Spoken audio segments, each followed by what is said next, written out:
친절한 경제 돋보기 온라인 대변인 브리핑. Hello, this is Kim Young-im, online spokesperson for MOEF4U and the Ministry of Economy and Finance.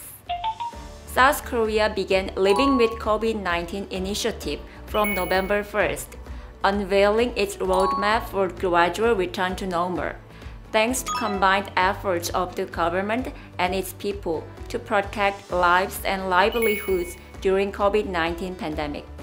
We were able to begin a gradual return to normal life as 70% vaccination rate was reached by the end of October, which led to a lower fertility rate, along with the Korean economy was the first among G20 economies to return to the pre-pandemic level.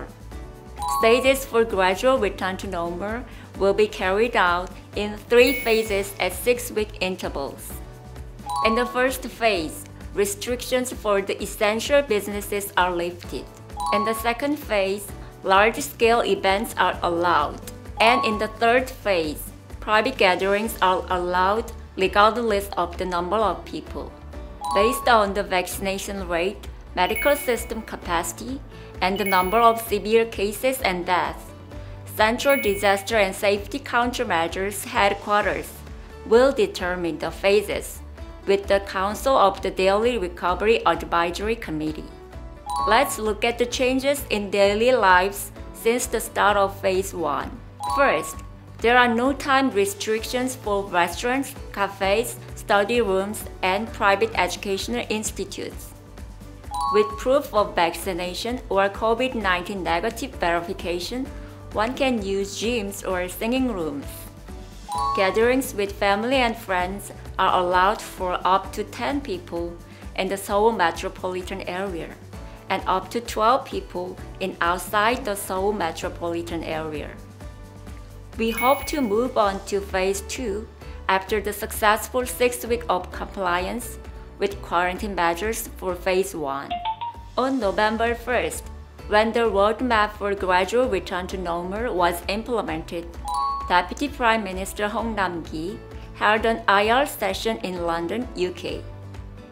This event was to share Korea's policy responses to the pandemic, recent recovery trends, and policy achievement with global investors, and to gauge the global market interest.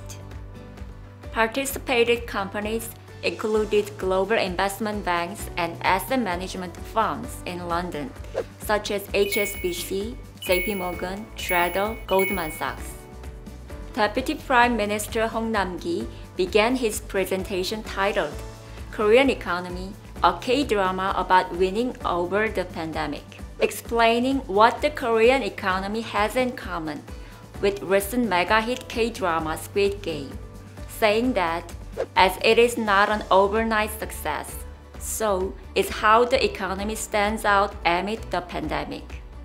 He continued explaining successful defense for the economy, progress toward a full-fledged recovery with the accommodative macroeconomic policy and targeted support for the disadvantaged, and laid out ways to foster robust future growth engine in the post-pandemic era.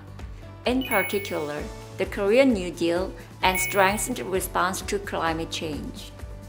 In the Q&A session, on the question regarding the recent global supply chain disruptions, Deputy Prime Minister answered that as Korea already had begun working to strengthen the competitiveness of materials, parts, and equipment to respond to Japan's export curbs in 2019.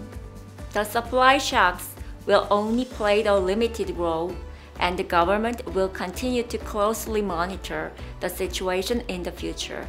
He then mentioned that the Korean government will continue to consult with MSCI for the country's inclusion into the MSCI Developed Markets Index.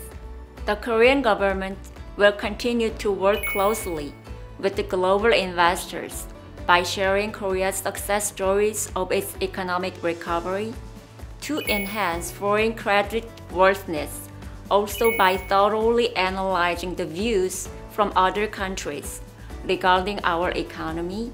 We will work to raise policy timeliness and effectiveness. We hope to come back with more insights on Korean economic policies in the future. Thank you for watching. See you next time!